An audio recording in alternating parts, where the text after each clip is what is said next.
And here we go. We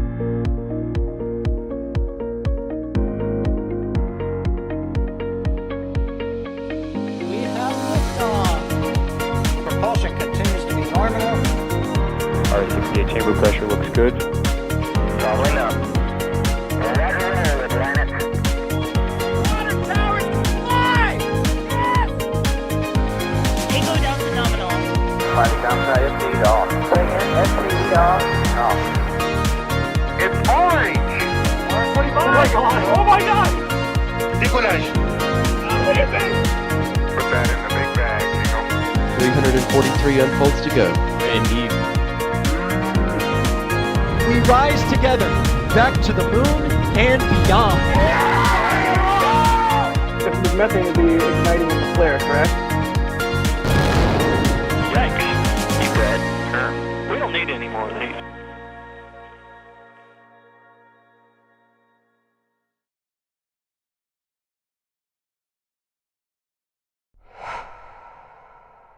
Good morning, everybody, and welcome back to another NSF live stream from right here on the Space Coast of Florida. You are currently taking a live look over at Space Launch Complex 40 at the Cape Canaveral Space Force Station, where SpaceX's Falcon 9 rocket is poised to launch the Starlink 10-26 mission, hopefully in just under 1 hour's time. Looks like I'm seeing a bunch of 5x5s in chat, y'all. I would say we are off to a good start on this very early Saturday morning. My name is Max Evans. I will be your host tonight this morning for this launch live stream. And of course, as usual, I am not the only one who will be chatting with you tonight, as I am joined by starting out with Mr. Alex. I was going to try and say your full name, but I knew I was just going to butcher it, so I stopped. But Alex, good morning, Alex. One day you'll try. Don't worry. One day. Yeah, I mean, good morning, night, whatever you're watching from. I have no idea. It's probably already not night in some places of the world because it's already too late, I guess. But yeah, late night Starlinks to be hitting different, right, Max? Yeah, I don't even know if I would call this late anymore because it's just early. Early morning. Yeah. This is just the dog hours in the morning where it can get kind of brutal. But also out in the field tonight, bearing with us here, bringing us some camera feeds of Slick 40 is the one and only D Wise. D, how are you? I am doing great. It is a beautiful evening tonight, minus the humidity. So I am very excited for this launch early this morning. Yeah, you said it best in that there is a visible haze in the air tonight, folks. It is one of those just super sticky, muggy, moist mornings here in Central Florida where you can practically drink the air through a straw, and it's not exactly pleasant. But we will persevere for the sake of Falcon 9. Just as a reminder, folks, if you have any questions that you want to toss our way, please feel free to tag us at NASA Spaceflight in chat, and we will get to your questions as they come and hopefully answer them as best as we can. So, Alex, would you mind explaining really quickly, or not quickly, whatever you want to do, of what Falcon 9 is going to be carrying to orbit tonight and where it is going? Me quickly? Come on. Nah.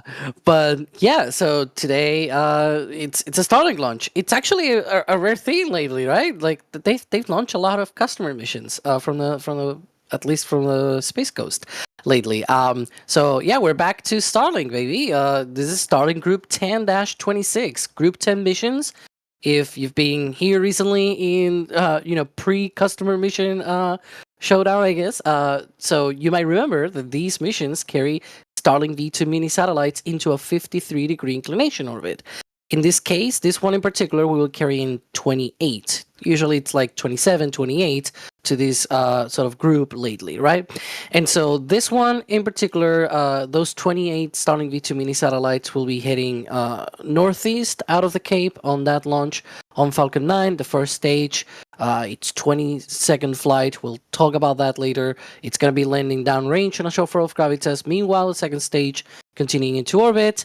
Then it's going to do another burn as usual. That 2-burn profile, one to get into parking orbit, then another one to sort of circularize that orbit, and then deploy the satellites. And that's sort of the the hazard zones for the multiple parts of the mission. You've got right off the coast of Florida for the launch. Then you've got for the fairings and the booster there in case the landing fails or the fairings also do not get recovered. But they're going to be attempting that with fairing recovery vessel Doug. And there you can see the re-entry zone for the second stage. Because after the satellites get deployed, the second stage will do a deorbit burn and get disposed of there, sort of in between the Pacific and the Indian Ocean, I guess, south of Australia. But that's more or less the profile for this mission. As we said, there's lots of already launches under this booster's belt. I don't know if you want to talk about that. Go for it.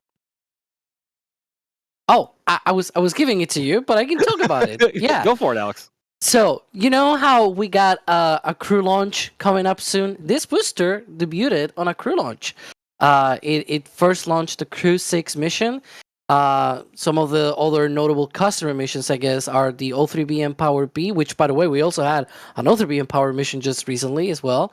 Then USSF 124 and Bluebird, the 5 of the Bluebird satellites for AST Space Mobile, and of course, 17 Starlink missions, which...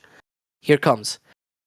Starlink 6.4, 6.8, 6.16, 6.31, 6.46, 6.53, 6.60, 10.2, 10.6, 10.13, 6.76, 12.6, 12.9, 12.16, 6.72, 6.84, and 12.26. That was its last mission about 42 days ago.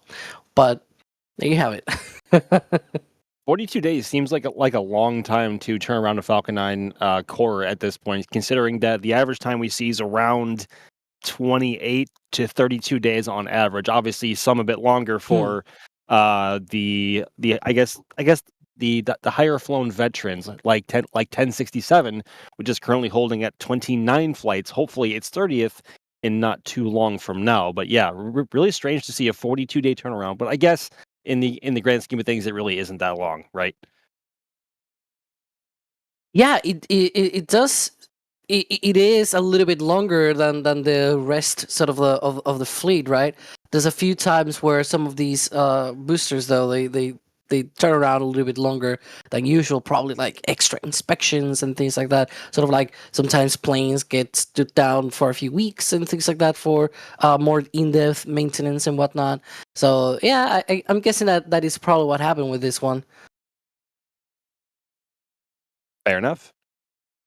D, you and I have been talking before we went live about just the ever so wonderful Florida weather here at this time of year, and especially this morning.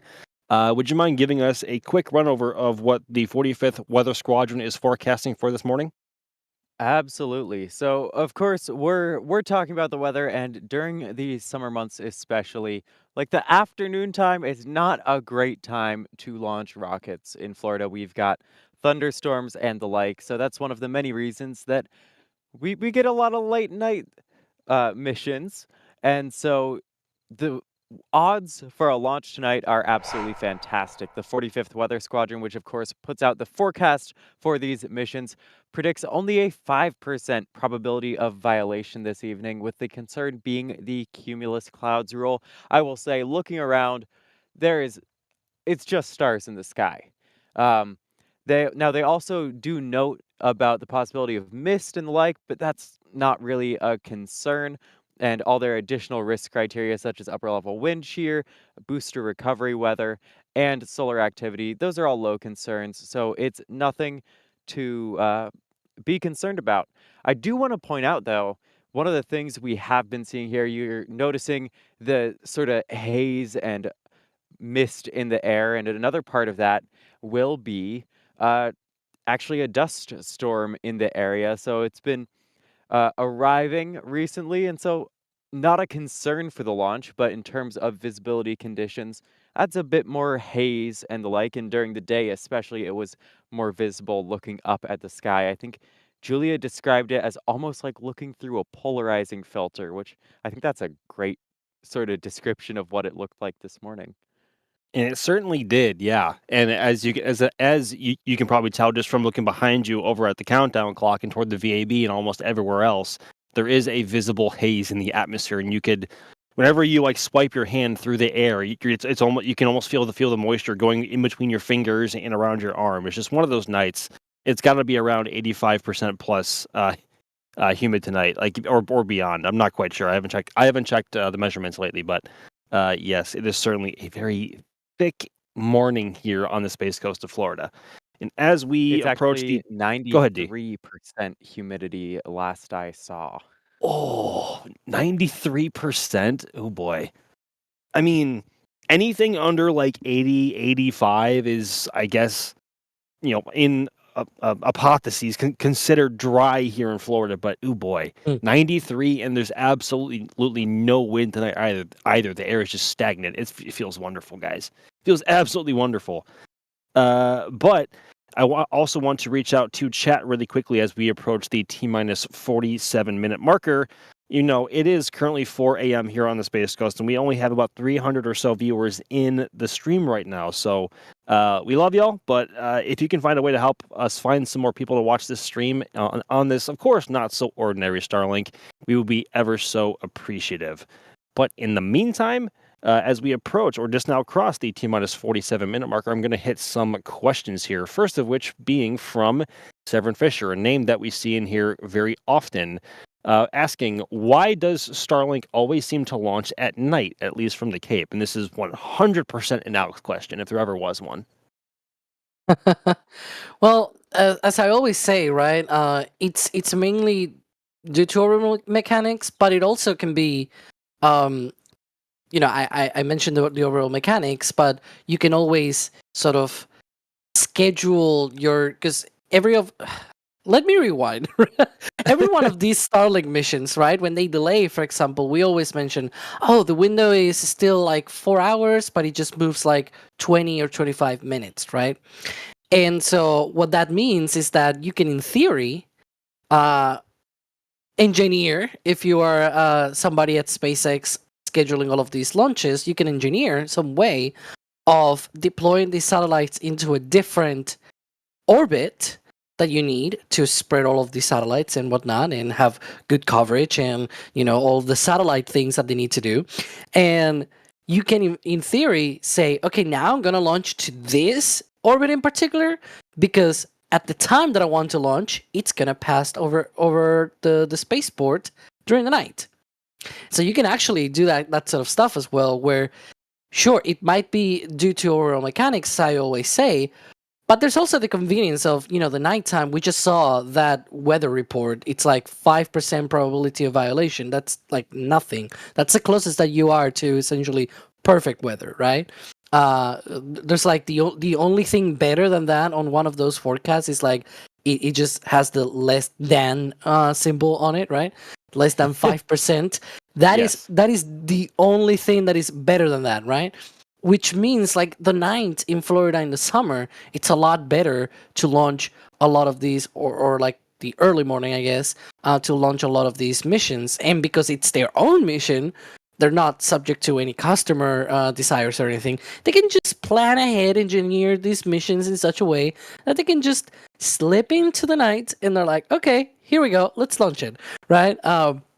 So I'm guessing that's what's happening as well, right? And as they keep launching these missions, it just happens to fall around those times, and at the same time they can spread out all of these satellites, which is, it's sort of the whole point as well of like targeting different shells and different, all that stuff, orbital mechanic-y stuff. I don't know, but it's the important thing to make the coverage being, as good as it needs to be for the users. I mean, you actually touched on a point that I wanted to bring up really quickly as well along that line, which also ties into why SpaceX has been launching a lot at night as well. It's not so much applicable to the Group 10 shell that's flying tonight, but more so in the Group 6 and the Group 12 shells, because those fly southeast, unlike the Group 10s that fly northeast. Why is Group 10 flying northeast compared to the Group 6 and the Group 12 shells? That is a great question, and it all comes down. It's in part again to our mechanics, but it is also in part because of other things. So, Group 6 and Group 12 missions, they have 43-degree inclination orbits, which means you can launch southeast. And to be frank, no disrespect to the North Atlantic, but a lot of the times going southeast, the weather is a lot better down there for the majority of the year. And so you can, you know, winter, fall, spring, you have plenty of those southeast missions because it's a lot better downrange to the south, and you can do that without needing any weird trajectory things. However, for 53-degree inclination missions like Starlink Group 10 missions, either you head northeast and you can do that without any weird doglegs or anything like that. But if you head southeast, you either have to land right smack in the middle of the Bahamas archipelago, or you have to go around it. Like you have to go all around the islands and things like that. It just turns out that they tried it once, and then people complained in the Bahamas, and so they're like, we need more paperwork and blah blah blah and all that, and we'll see what will happen with that. But in the meantime, northeast launches. They don't need to do any weird stuff with the rocket. And whenever they do weird stuff with the rocket, this is the important thing, right? Whenever they do that, they lose performance. And so they cannot launch as many satellites. And more satellites, more better, I guess. But that's sort of the gist of it, the short version of it. There's a long version, trust me. Yeah, honestly, I have to say it is rather weird to see Falcon. I'm still having to get used to seeing Falcon 9 launch northeast on any missions that are not going to the International Space Station, because we've just become so accustomed to watching them fly southeast, especially from here at the press site. So it's still a site we are getting used to, but honestly, it is kind of refreshing because we get a full view of the arch as it heads off to our left-hand side here, as viewed from the KSC press site here, where all of our cameras are. But as we are now approaching the T-minus 41-minute mark, we are actually coming up on some rather critical milestones in the countdown in terms of the timeline. So, D, what can we expect in the next few minutes up until about T-minus 20-ish? Absolutely. So the first thing that we'll be looking for is at about T-minus 38 minutes. That's when the SpaceX launch director will verify that they are go for propellant load. So as long as we get a go there, at 35 minutes, that's when they will start loading the RP-1 into the first and second stage, and liquid oxygen into the first stage. So a few minutes after that, maybe T-minus 32 minutes or so, we should start to see some signs of condensation on the rocket, and that could be our verification that they are going for this initial T0 that they've targeted. We'll see that frost line continue to rise, and once we get to the T-minus 20-minute, 20-second mark, that's when we'll see the famous 20-minute vent, the very large vent to prepare for liquid oxygen loading on the second stage that will come just a few minutes later.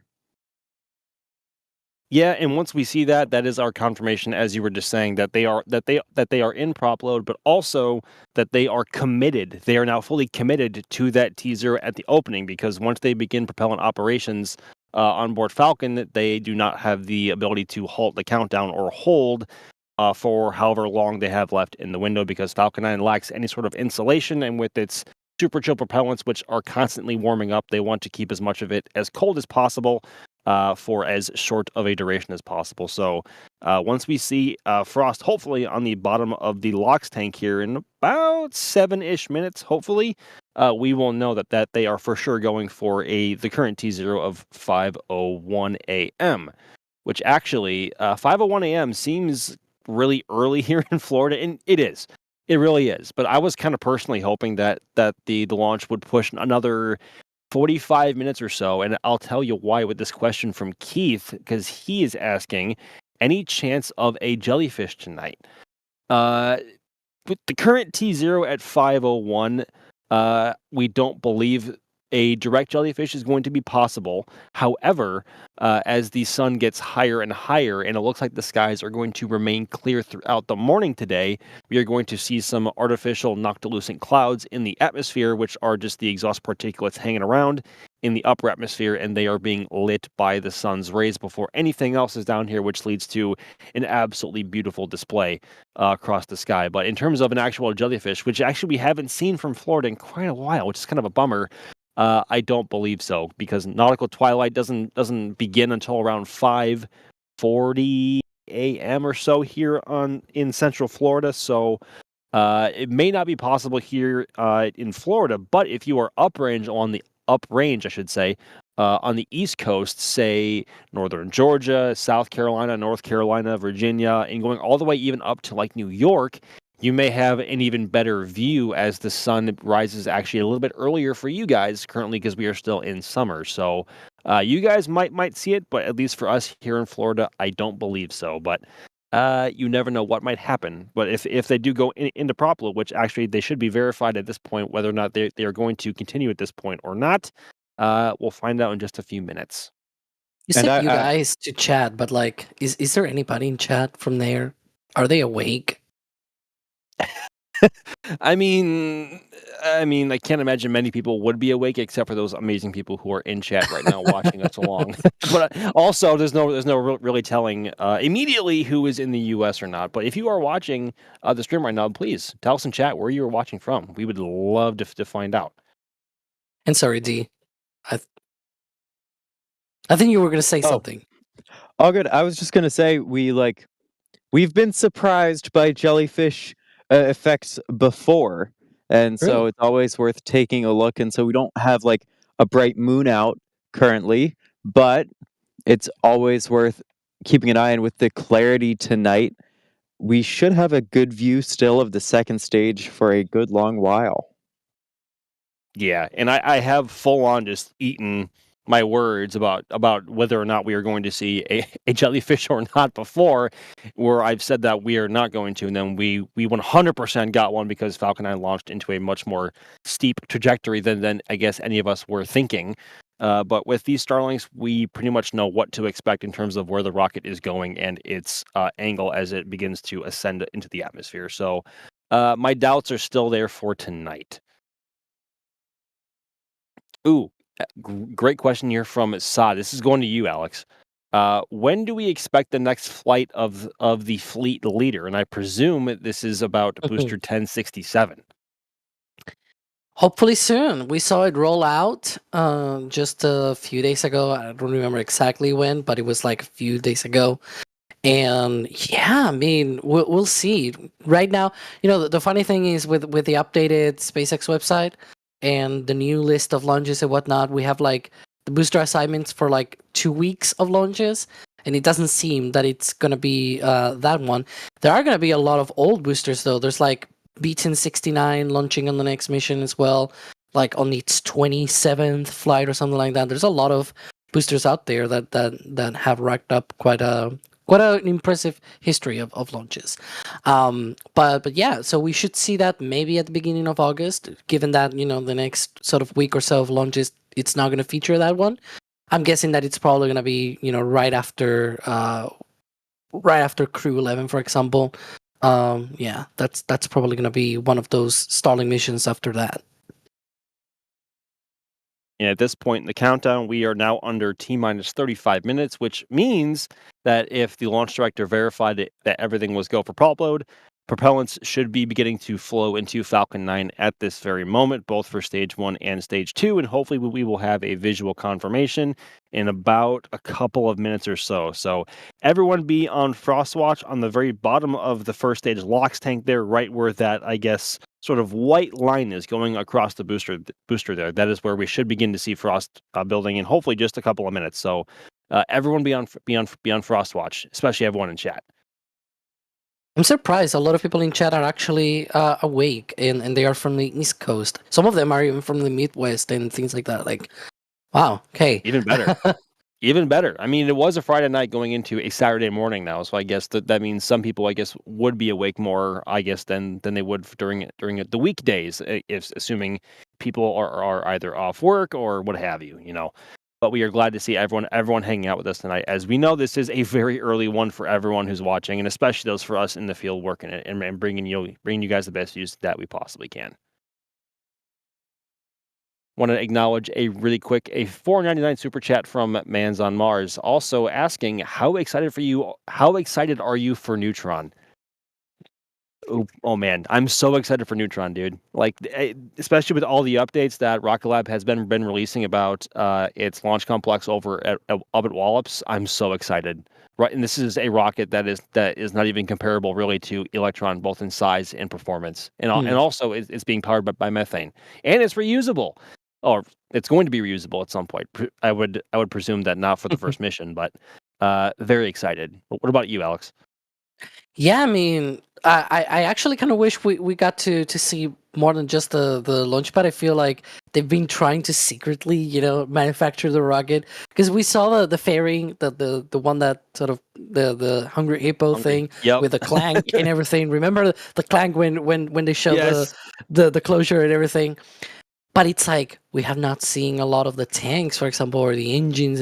They're secretly. It sort of feels like that, right? It sort of feels like when Blue Origin was ready in New Glenn, and then suddenly we've got a first stage rolling out and doing the static firing and everything. Like, it sort of feels like that. They're like putting together all of that in the background, and then they're gonna roll everything out to Wallops and put it all together and then launch it. But you know what's gonna be launching in less than 32 minutes? Because I see Frost there, so that means we're locked in on that T0 of 5:01 a.m. Eastern. Let's go. We are now committed to 5:01. Falcon 9 is getting frosty, and that is the bottom of the first stage liquid oxygen tank. You are seeing beginning to get a little bit venti, so things are currently progressing in the right direction, and let's hope that keeps up. Actually, really quick, this question's for you, D. I want to bring this. I want to bring you in really quick. How are the bugs out there tonight? The mosquitoes. Oh, for my current location, I am not bothered by bugs at all. However, my current location is the car because I'm avoiding all of the mosquitoes because they are really bad tonight. Yeah, I mean, whenever it really is this humid in Central Florida, especially in the summertime, just the bugs are running rampant at night. It is relentless, especially out here at the KSC, where I guess personnel presence, especially at 3 o'clock, 4 o'clock in the morning, more days than not, is not necessarily prevalent, and they are just running around doing whatever they do and just terrorizing everybody else who is just so happens to be in the vicinity.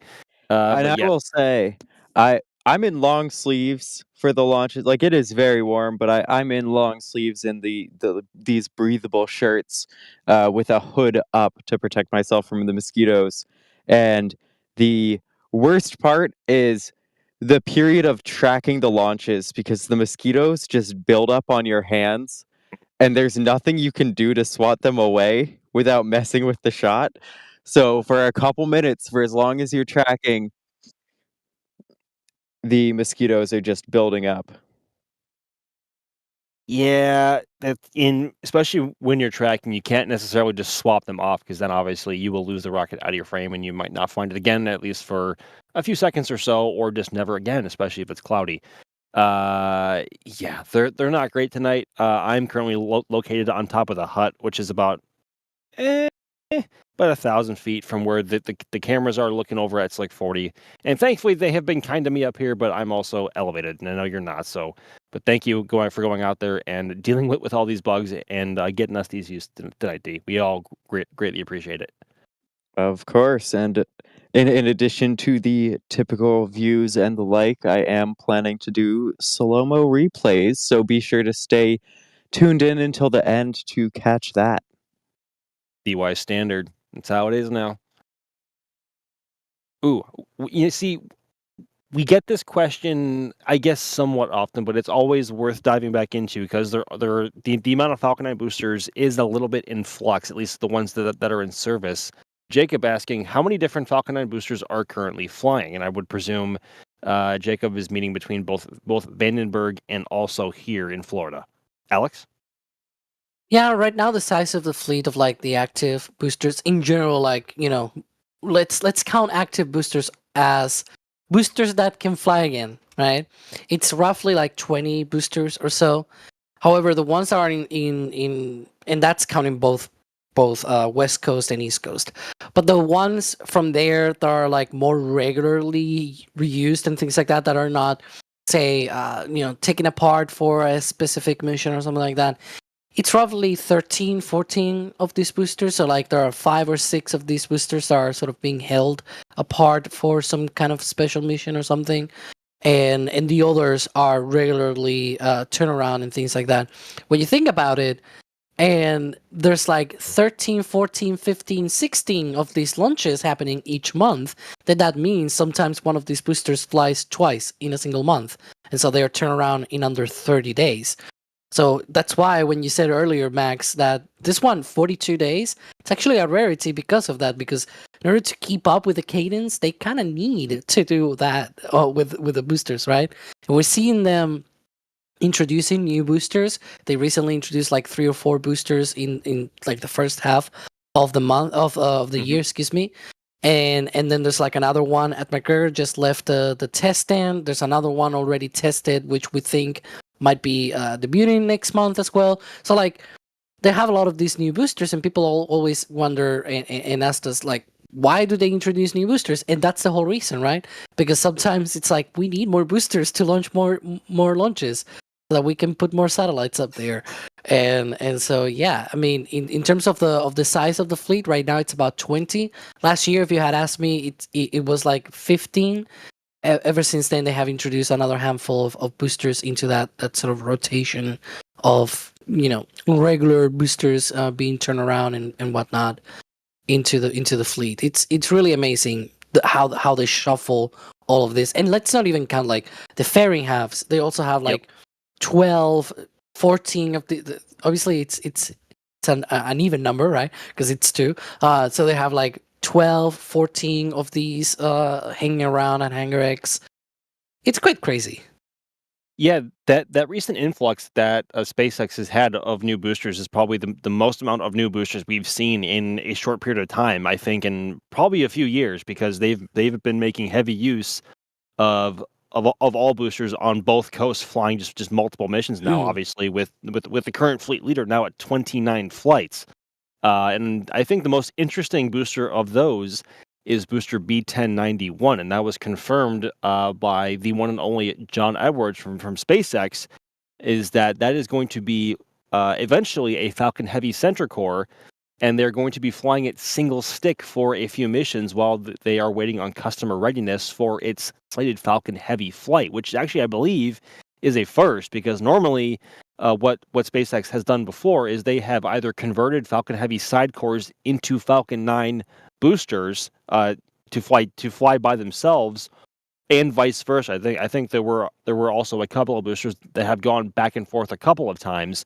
I believe the last of which was launched on the Viasat-3 Americas mission, which launched in April of 2023, like just after Starship Flight 1. So not uncommon to see side boosters, but to see a Falcon Heavy center core be flying single stick is going to be interesting. And I'm hoping that one comes to Florida so we can get a much better look at it. But knowing our luck, it might be going to Vandenberg and we'll never see it again. I don't know. I hope it comes to Florida, but that is a rarity. And the Falcon 9 fleet will keep growing even when Starship does eventually get here, hopefully in Q1 or Q2 next year, hopefully at the latest. Hoping to see at least like 1 or 2 flights next year out of Florida. Maybe that's just wishful thinking, but that's where I'm at. Hopefully more than 1 or 2.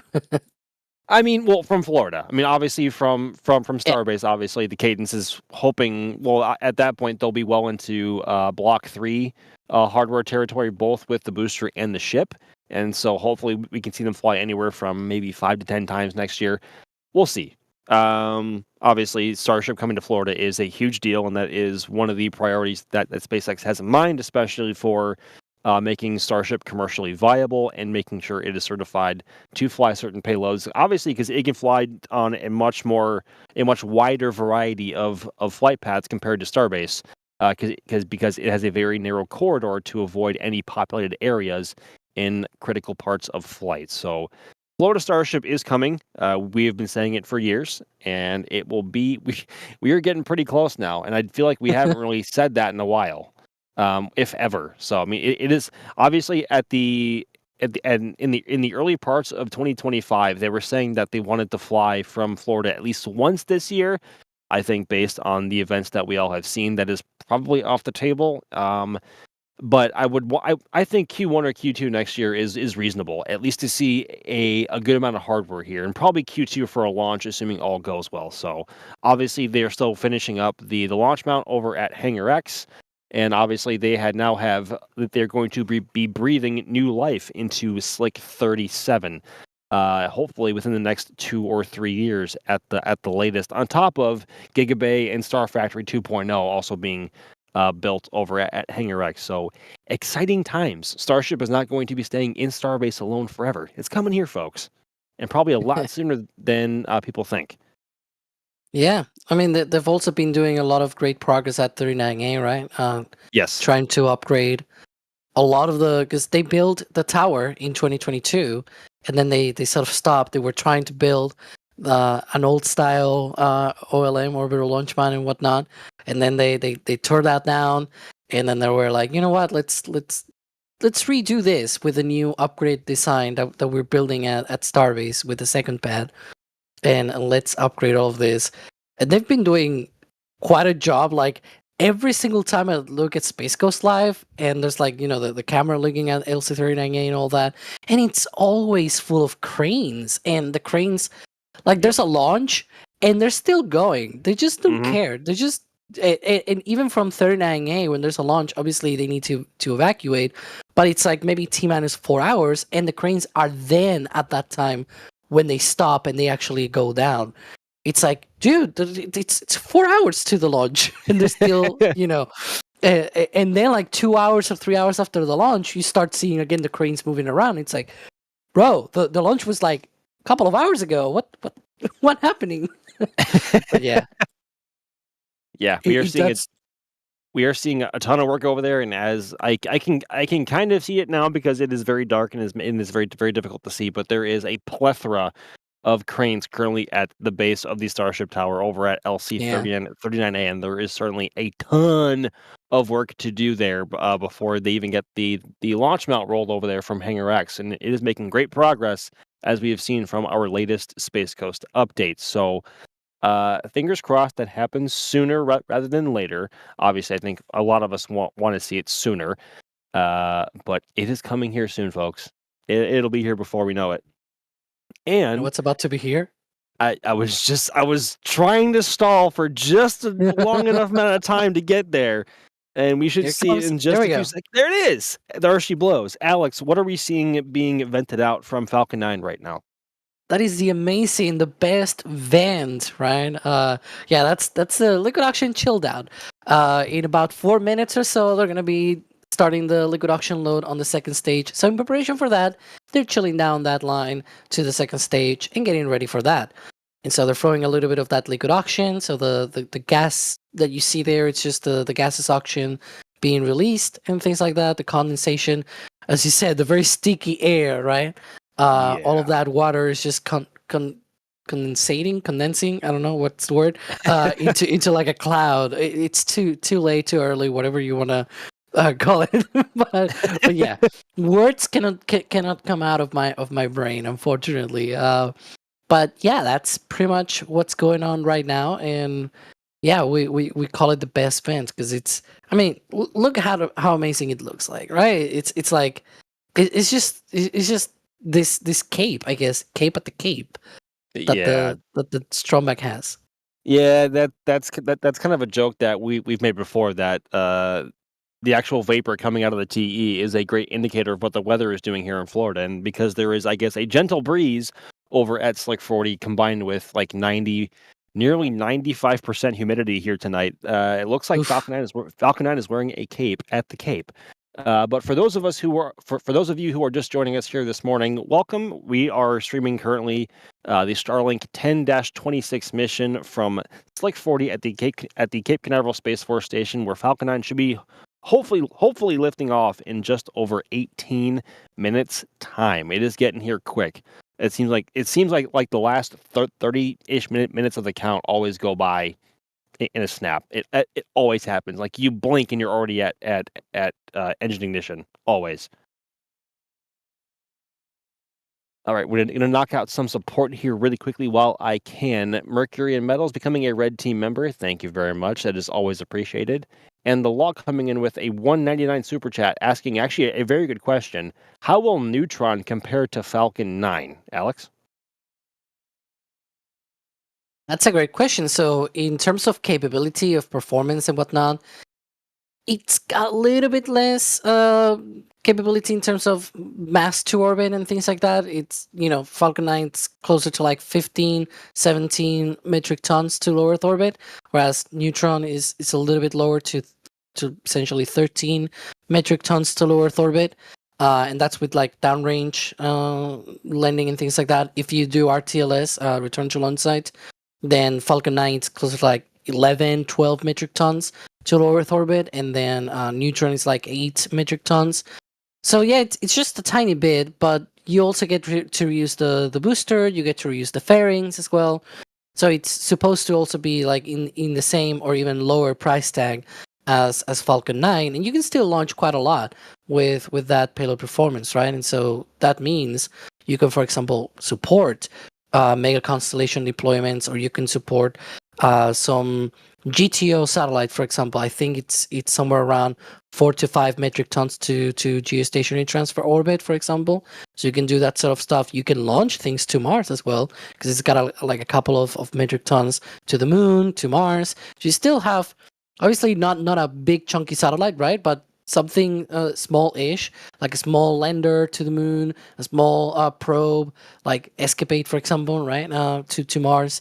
Those sorts of things, Neutron will be able to do that, and it's still sort of nice to have that capability in that payload range, essentially. And I think it's fair to say maybe Neutron looks a little bit better than Falcon 9. It is just it's a very sleek looking rocket. It is obviously all black in its construction, carbon fiber construction. It's beautiful. It really is beautiful, and hopefully, with all of its engines running on methane, is going to be just one of the most spectacular looking rockets we've seen fly in quite a while. I think New Glenn obviously was beautiful, but it was at night, and I think I'm hoping Neutron is not launching at night for its first launch. Peter Beck, I'm not sure if you're listening. The team at Rocket Lab, please don't launch Neutron at night for its first launch. Please, we all beg you, please. Now they will. Now they will. And I mean, Electron's fine to photograph and cover at night because the exhaust is so bright and it lights up the ground around it kind of briefly. But I feel like Neutron is going to be like one of the worst rockets to photograph at night because it's methane and it's black. I mean, we'll probably have a bit of frost on the outside, which is obviously white. But once the engines ignite and a bunch of that ice falls, it's just going to be this black shape in, I guess, in the blackness of the night. And methane engines don't necessarily burn that bright unless the exhaust is hitting something. And hopefully the exhaust will not be pelting the launch infrastructure. So, please don't watch it at night. Please. On another note, I would say think of the contrast between ice falling off and the black vehicle and how cool that will be. I mean, obviously not the only one, but I love the look of that. I mean, you're not wrong, and hopefully the pad is lit well enough for us to even see that. It would be cool, but not for the first one. Please, not for the first one. All right, gonna knock out some support quick while I still can. $25 super chat here from Byteford, a name that we see here quite often. Thank you very much, Byteford, saying, thank you, Max, Alex D, and KMR, sorry, Carson, for working tonight, morning for Alex, and keeping us all up to date with our SpaceX coverage no matter what time. Always appreciated, Byteford. We are here as often as we can be, and these are certainly our specialty, covering Starlink missions anywhere from 3 to 5 a.m. in the morning here in Florida, as we tend to ever so often now. It is always a treat. It is always a pleasure to come out, and thank you all so much for coming to hang out with us. And also, speaking of, that actually reminded me, I once again forgot to mention our producer in the background tonight, which is Carson, and also some help with KMR, the one and only Kevin Michael Reed. Sorry, Carson, I completely forgot to introduce you again. I'm so bad at this. I probably should never host again, but it's fine. 20 gifted fair- red team. What? Go ahead. To be fair to Byteford, KMR has been very active in chat, so that's probably why she thought that Kevin was also here. I'm hearing myself. Sorry. No, There we go. Yeah, I think it's gone now. Yeah, fair. I think it's but fair. yeah, Fair. And then Mike Alpha Tango Sierra Mats, otherwise known as gifting 20 red team memberships. Mats, you are a legend. Thank you so much. We always appreciate it.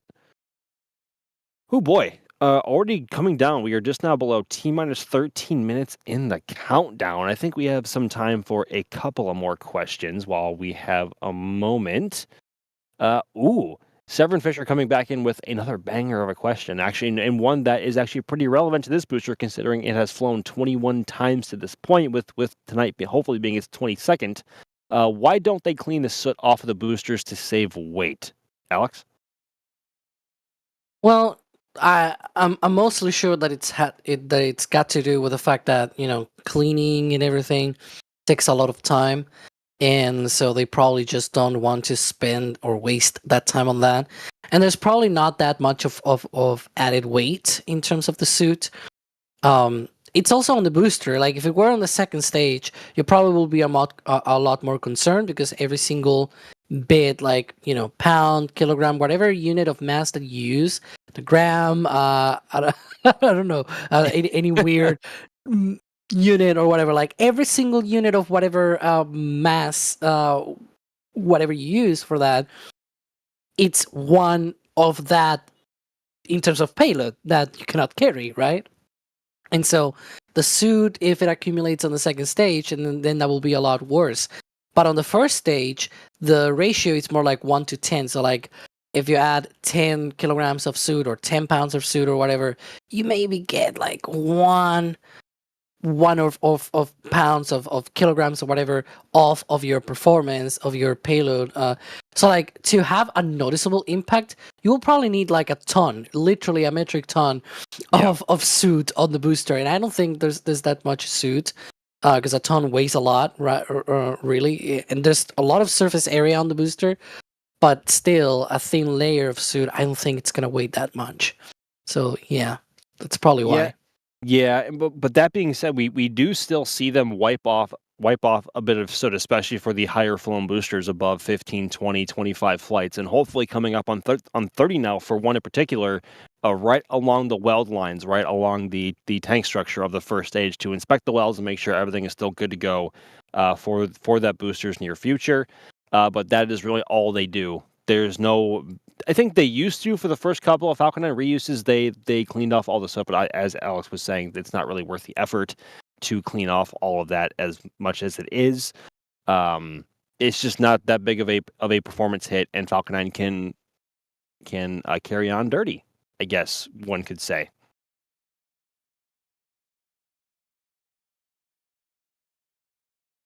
Ooh, actually, I'm going to stir the pot here really quickly. This is completely off topic a little bit.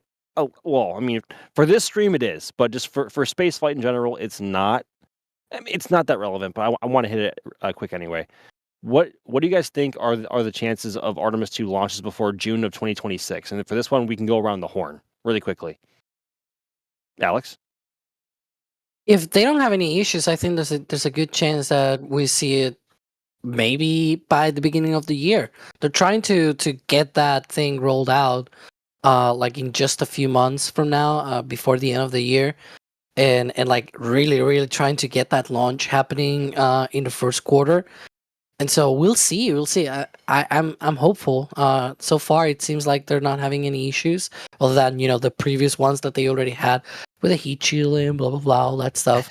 But ever since they started putting things together, it doesn't seem like they have had any further issues. So crossing our fingers and everything that everything goes well with SLS and Artemis 2 and all that.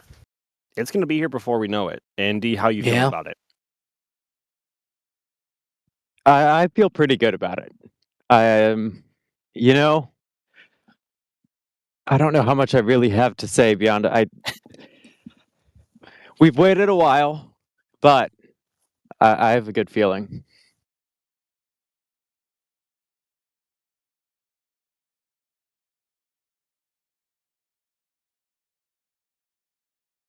Yeah, I mean that's all that question was. It was just putting a feeler out there. And holy cow, we are already at about T minus 8 minutes. D, let me know when I need to send you off and do some camera stuff for us, and I obviously as you always do. So coming up quick, let me know. Let me know when we should send you off. Probably in about a minute or so, I would presume. Yeah, it's about that time, especially with the condensation tonight. The lenses are getting cloudy, and I need to clear those off ahead of launch. But it's otherwise a really clear night and a great night for a launch. Indeed, it is. Thank you very much, D, and I believe we will see you and hopefully hear you on the other side. See you on the other side. Alrighty. Coming up now on T minus 7 minutes and 25 seconds. Alex, if I'm not mistaken, we should be approaching Merlin 1D engine chill on the first stage, correct? Yeah, so right now that should be underway in just a few seconds from now, T minus 10 minutes. And very much like we talked about the best vent and the chill down and all that, it's the same process. They flow a little bit of that liquid oxygen through the pumps on the Merlin engines in order to prepare for the ignition. There's going to be a lot of that liquid oxygen going through the pumps on those engines, right, at ignition. And if you were to do that, and there's no preparation or any sort of conditioning of that pump, you will be in a very weird position. We always talk about the chill down, by the way, but they do a very similar thing with the RP1, even though it's not cooled. And the whole reason it's more up due to, for example, when you have the pump empty, right? And then you start flowing things, that means you have a wavefront, so to speak, like a water hammer effect. And so what you want to do is actually fill out the pump before you start the engine. And so what they do is this sort of thing that they call engine priming, and they flow RP1 through the kerosene pump to fill it up, and then you clear out all of the empty spaces and everything. And so when it starts, it doesn't start empty. It starts with things already there. And so that ensures that there's not going to be any cavities, any bubbles of air or whatever, or empty pockets or whatever, right? And so that's another thing that sort of helps get the engine prepared for ignition, which is always really, really interesting how they have to, deal with all of this.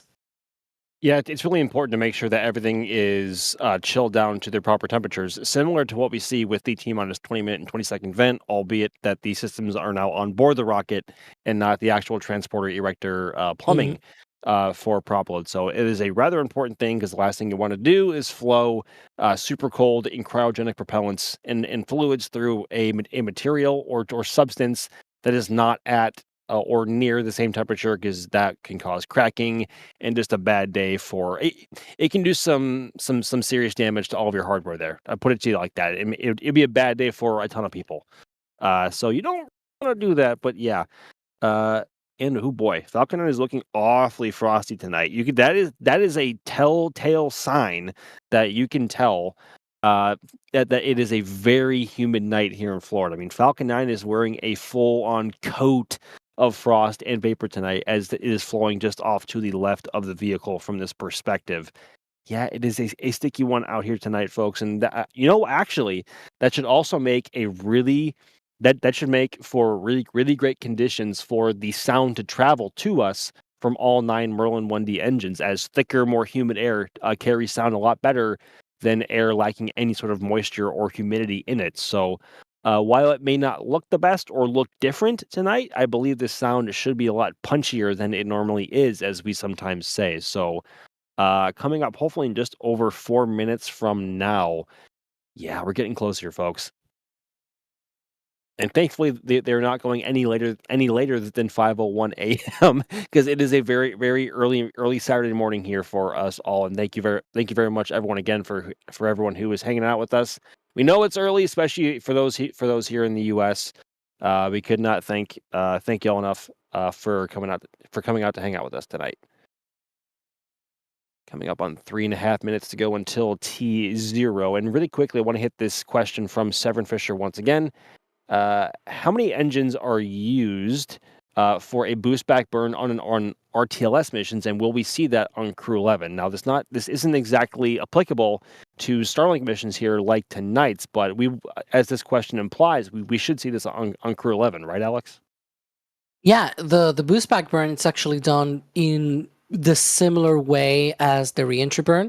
So they ignite the center engine, then the other two outer engines, and then when it shuts down, it's the opposite. So we'll see, hopefully, in roughly 10 minutes from now, that reentry burn and then the landing burn.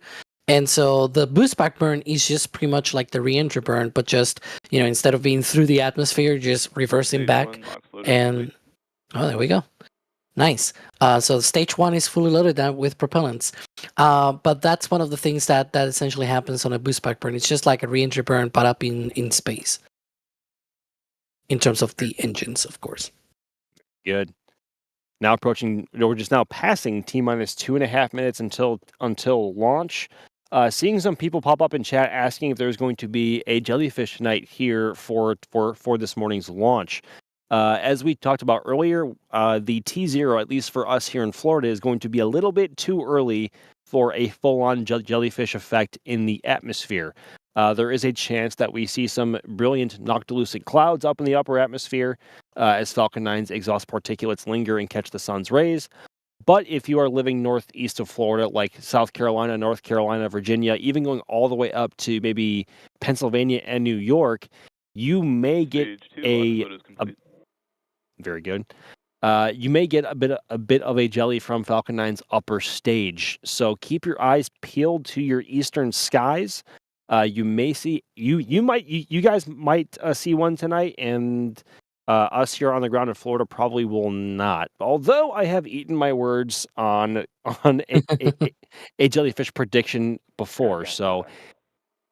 There we go. We are rapidly approaching T0 here, folks. But yes, don't think so here in Florida, but we'll have to wait and see. Coming up now on T-minus 1 minute and 10 seconds, we should be hearing callouts here from SpaceX Mission Control past 1 minute that SpaceX, or Falcon 9 rather, is in startup. And that is our cue that the countdown is well underway. Let's listen.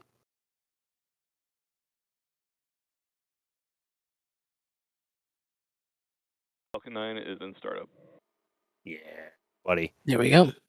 Yeah, buddy. Now, the next call out we should hear from the launch director is the go for launch call.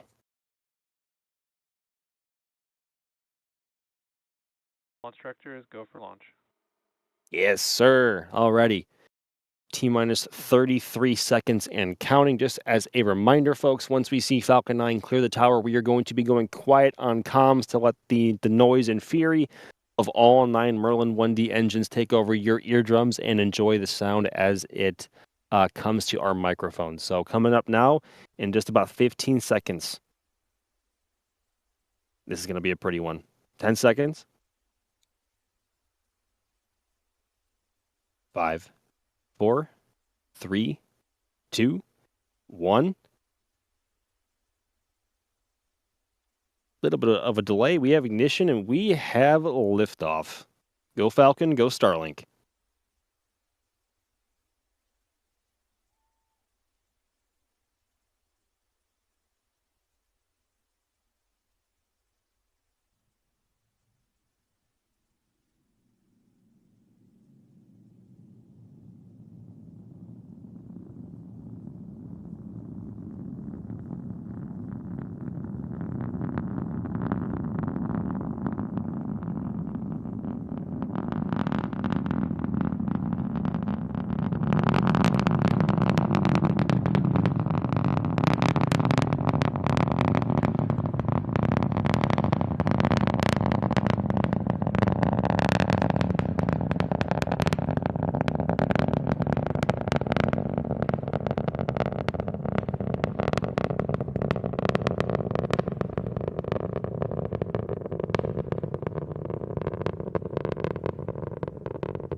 T plus 1 minute and 14 seconds into flight. If you can hear me over the crackle, Falcon 9 should be well into supersonic speeds at this point and approaching max Q.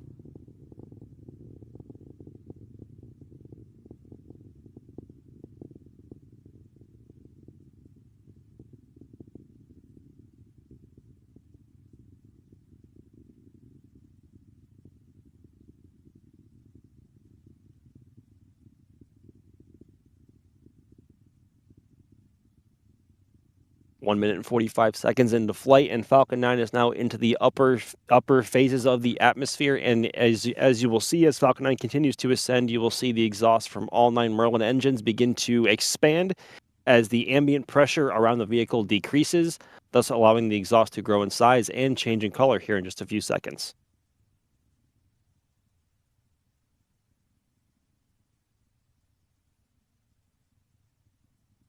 Look at the colors changing.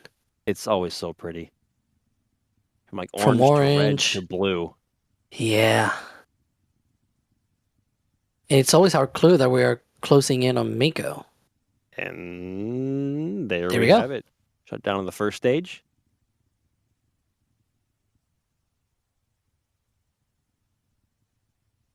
I have visual confirmation from here on the ground.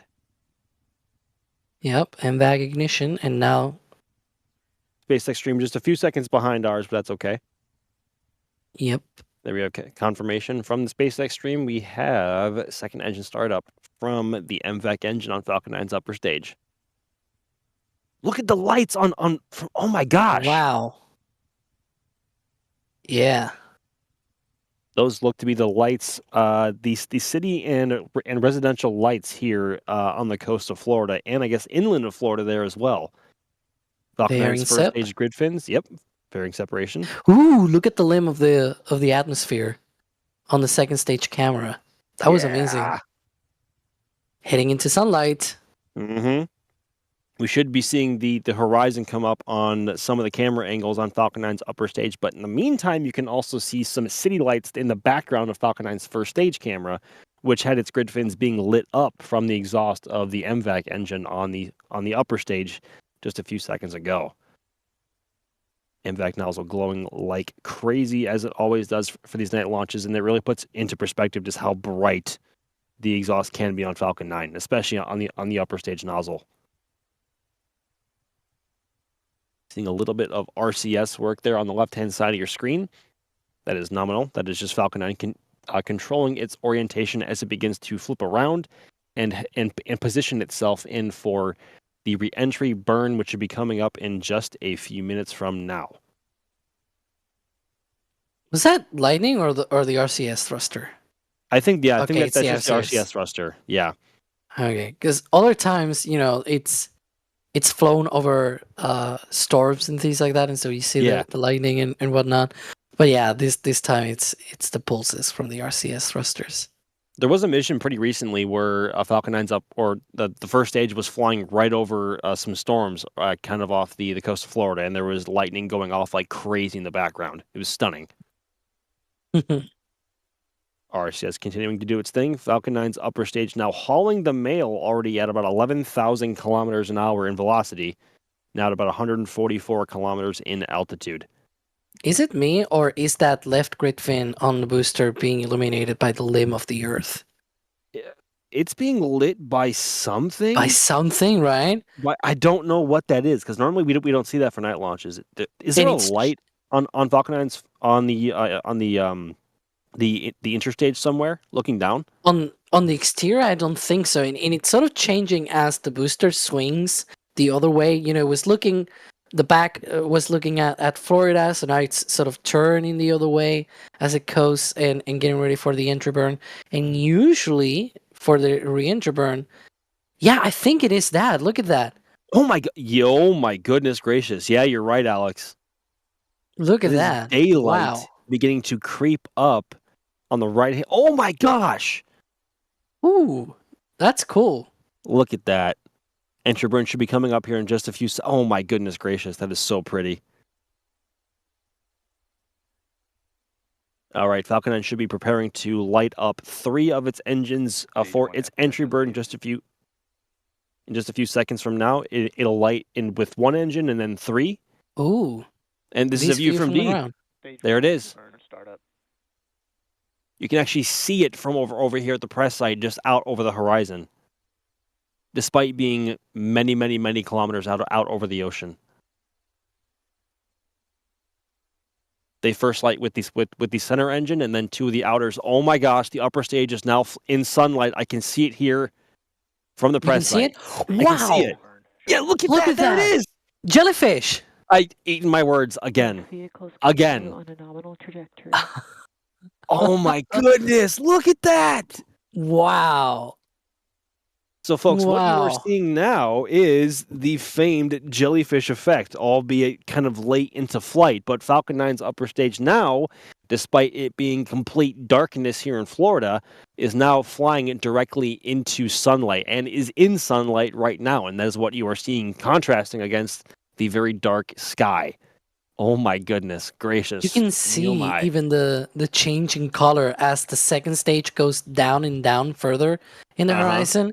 It almost looks like a sunset because it's changed from like white to now yellowish, right? As it goes down and there's like more atmosphere to go through. Stage 1, transonic. Wow.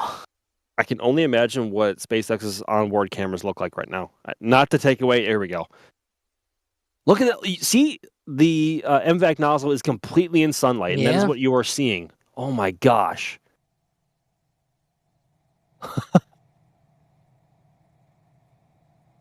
Oh, I think we might have burn. audio from the drone ship for this one We just might.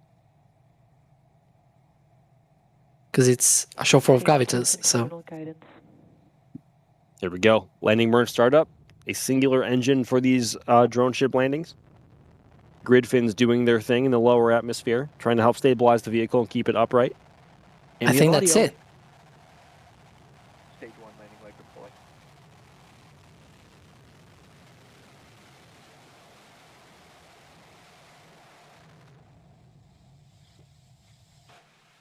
Stage 1, landing confirmed. Making it look easy. Stage 2 FTS is saved.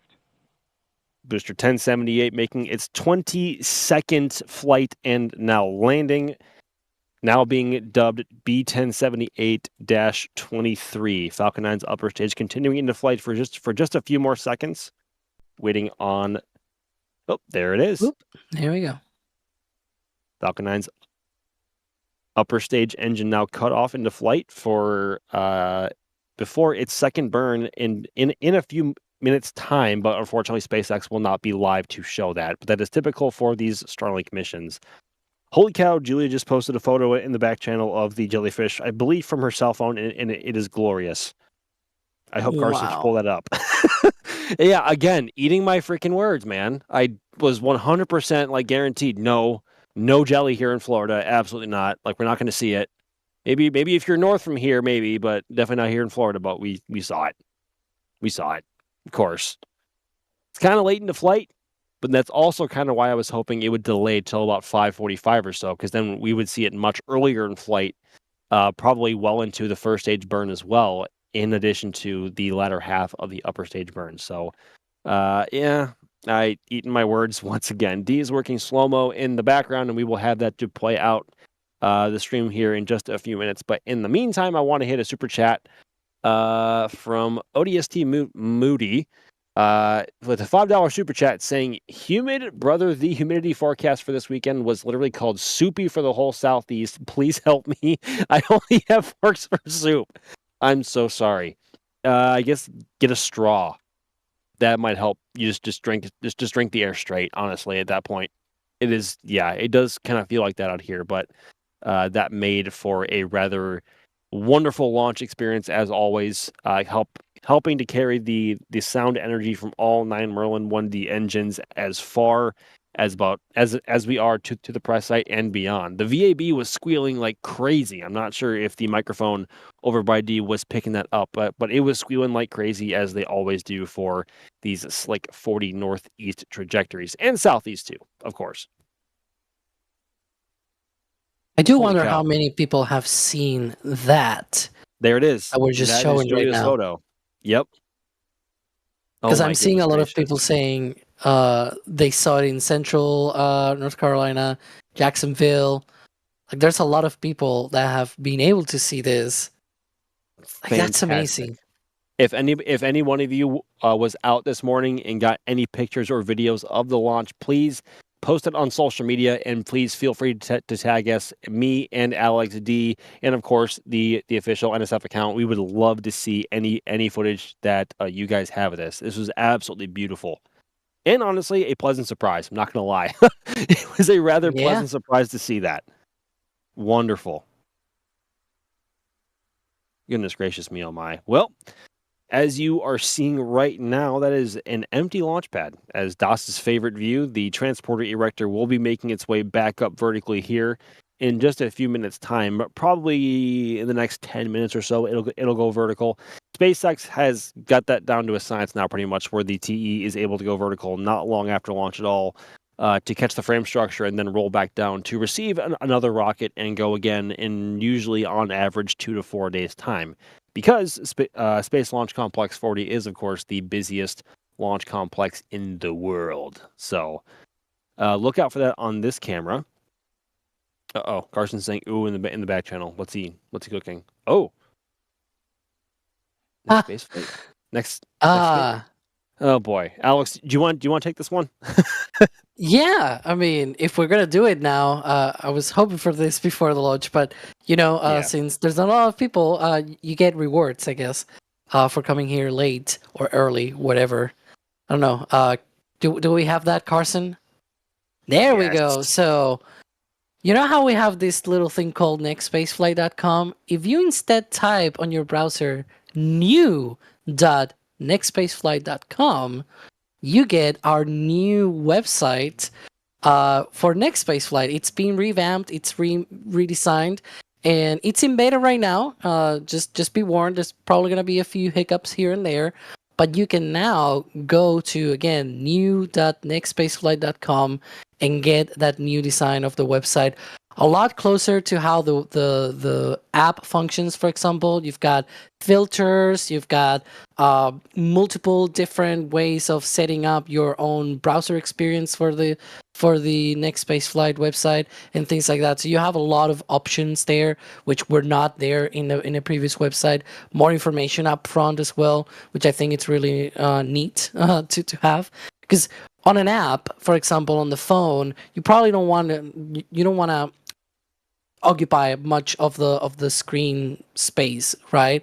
But on a computer, on a browser, you can take that a little bit beyond that, and you have a little bit more information up front there. As you can see, there's a clock and everything. So yeah, I mean, if you have any feedback or something, I don't know, leave it in the comments. We've got also the Next Spaceflight Discord server where you can put all that. But it's just like the regular website, but improved. It's better now. And it's got lots of different options, which I think it's the most important thing that we didn't have on the original one. That there were no settings, for example, for how you want to see the launch dates, for example, Yep. or if there's like in local time, UTC, or whatever you want to use, that 24-hour clock, 12-hour clock, blah blah blah, all of these little things. And yeah, very neat. And as you can see there, there's already another Starlink from Vandenberg. And if you go, Carson, can you go to the SpaceX tab there? We can show the next launch from Slick 40, which is going to be another Starlink launch. But I also want to point out another thing. I don't know if Carson can do that. Carson. Is Carson here? Is Carson in the building with us right now? Well, if you go to the tab of SpaceX, then you'll see that there's going to be another Starlink mission coming up here from Slick 40, Starlink Group 10-29, and it's going to do that, that mission that I just said before with B1069. But also from LC39A, there's Crew 11, and guess what? The crew is arriving at KSC later today in the morning. I think it's like 1 p.m., right? It's actually in the afternoon, I guess. But yeah, Yes. Later today, in just a few hours, that crew will be arriving to the Kennedy Space Center to get ready for launch. And I think you two, D and Max, are going to be there, right? We are going to be there, and we are also going to be live streaming it for everyone to see as well. It is not going to be on Space Coast Live. It is going to be its own dedicated stream to watch 4 of the finest human beings yet to fly to the International Space Station arrive to the Kennedy Space Center ahead of flight on July 31st at 12:09 p.m. So daytime crew launch, always something to be excited about. And that is coming up in less than a week. It's coming up quick. So fingers crossed that happens on time. And Alex, I'm not gonna lie. I almost facepalm when you said later today because it doesn't feel like 5 It a.m. right is. now. Yeah, it is. It is It today. is later It today. is Saturday. We are all going to be meeting up for that at about noon.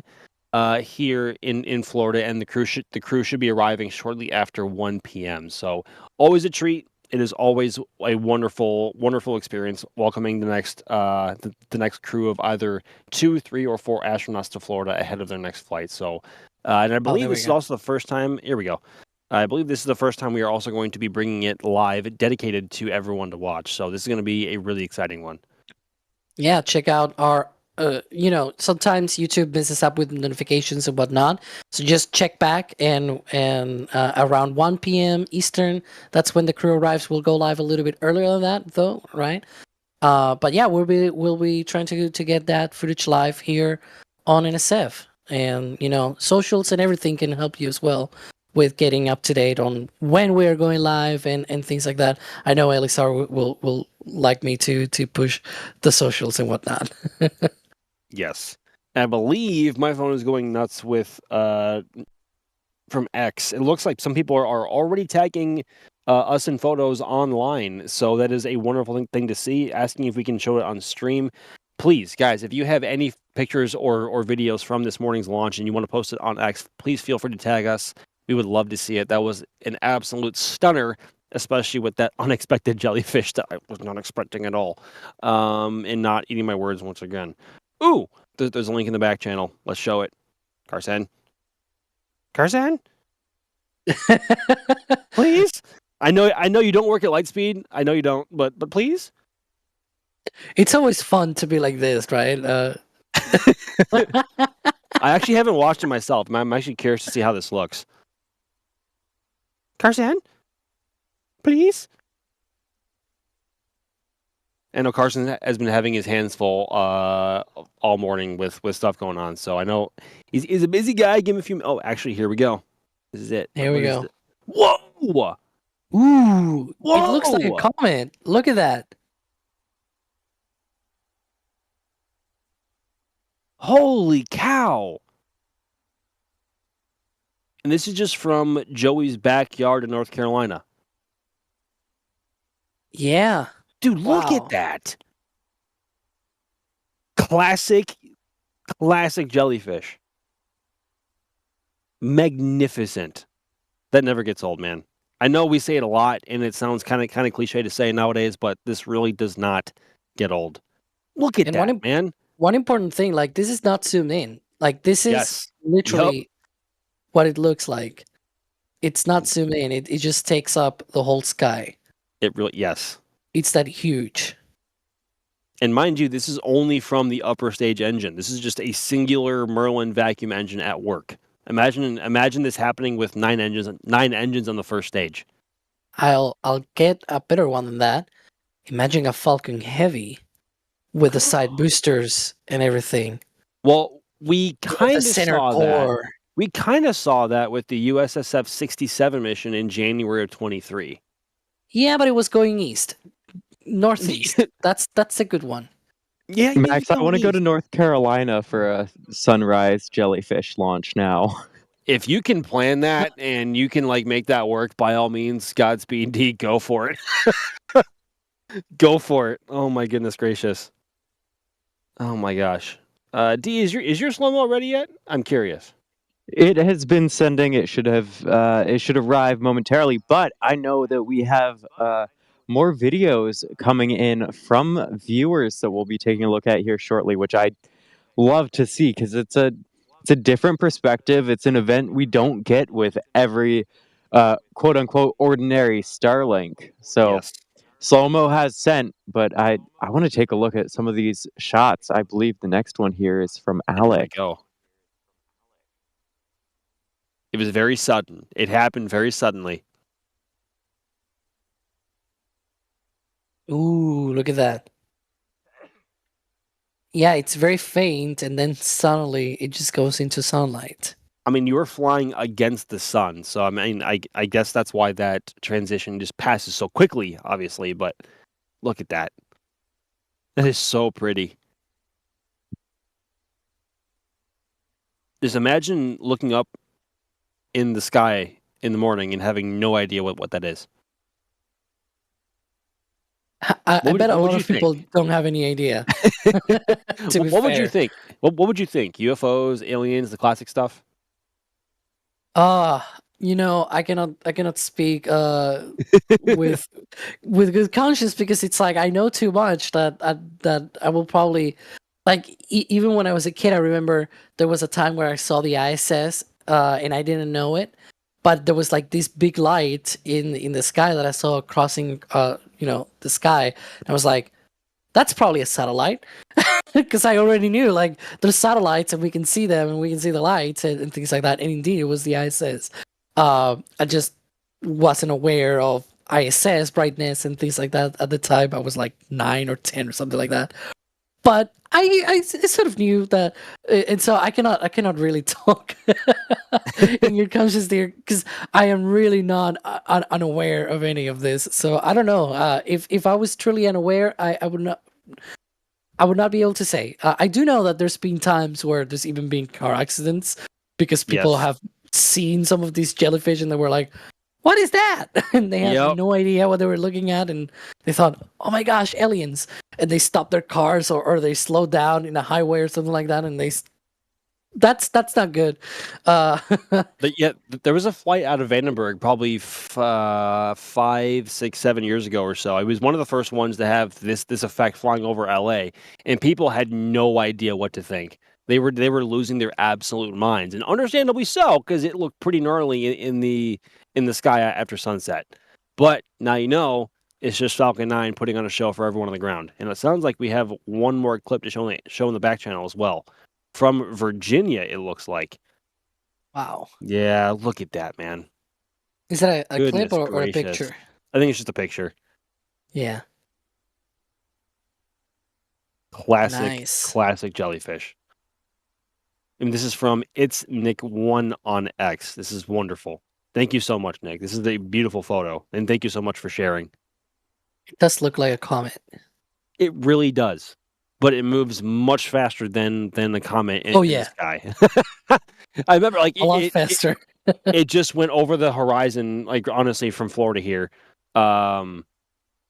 it went over the horizon so quickly. It moved so fast. It sounds. Oh, Camar saying in the back channel, we may have one more. Oh wait, One there's more? more. But wait, there's more. And while we're waiting, actually, really quickly, the law coming in with a $1.99 super chat saying, pull it up here really quick. Pull up. Saw from Tennessee up until T plus 11 minute. Wow. From Wow, yeah. Tennessee. For those of you who aren't familiar with the layout of the U.S., Tennessee is very far inland, and it's not near the coast at all. So to be seeing this from Tennessee is an absolute treat. Law, thank you so much for sharing. That is wonderful. And we got one more photo in the back channel, it looks like, from southeastern Pennsylvania, from Francis Murphy. Wow. Oh, it's a video. It's a video. Wow, you can see already some of the From blue. Pennsylvania.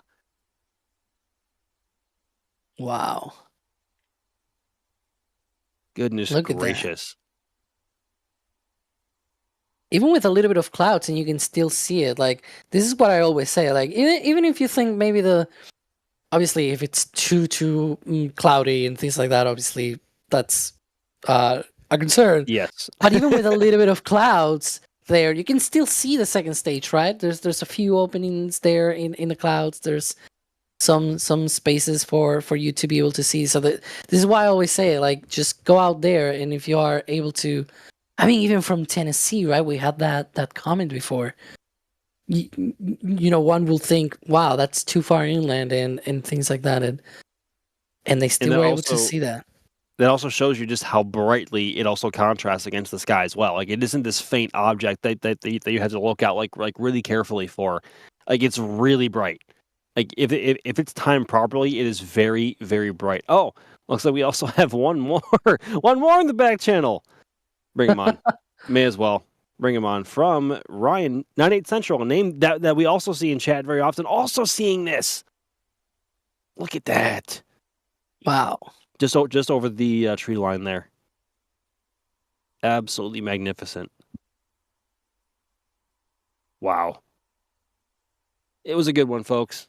It was a very pretty, very, very pretty Starlink launch this morning. And I want to begin to wrap up our coverage by first and foremost thanking the people who were out with us tonight, both in the field and on commentary, starting off with Alex. Alex, thank you very much for coming on this morning.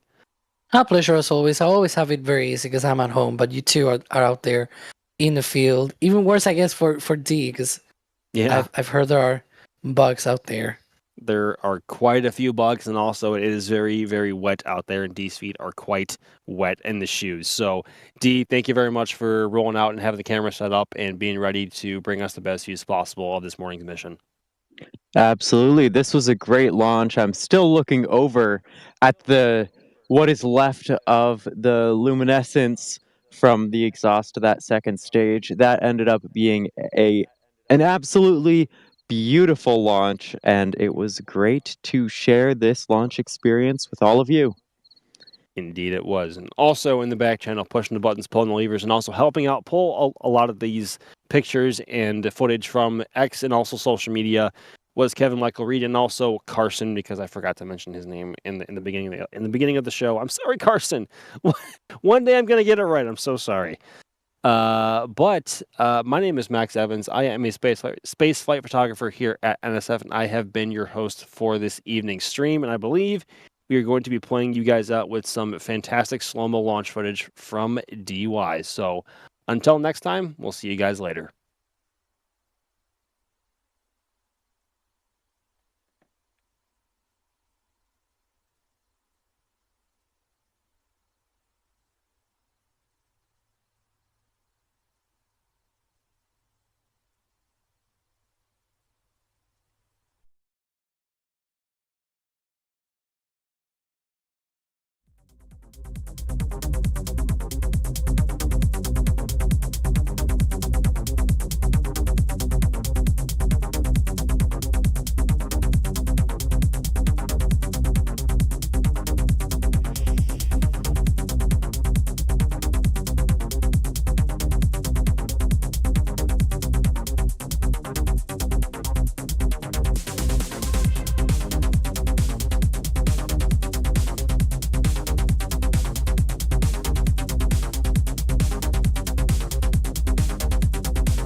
RS-68 chamber pressure looks good. Doubling up. Roger, with Planet. Water towers fly! Yes! Tango down to nominal. Flight downside FD off. Bring in FD off. Off. It's orange! Oh my god! Oh my god! Decollage. Put that in the big bag, Jingle. 343 unfolds to go.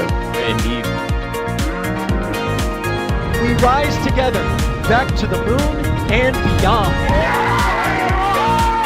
If the methane would be igniting in the flare, correct?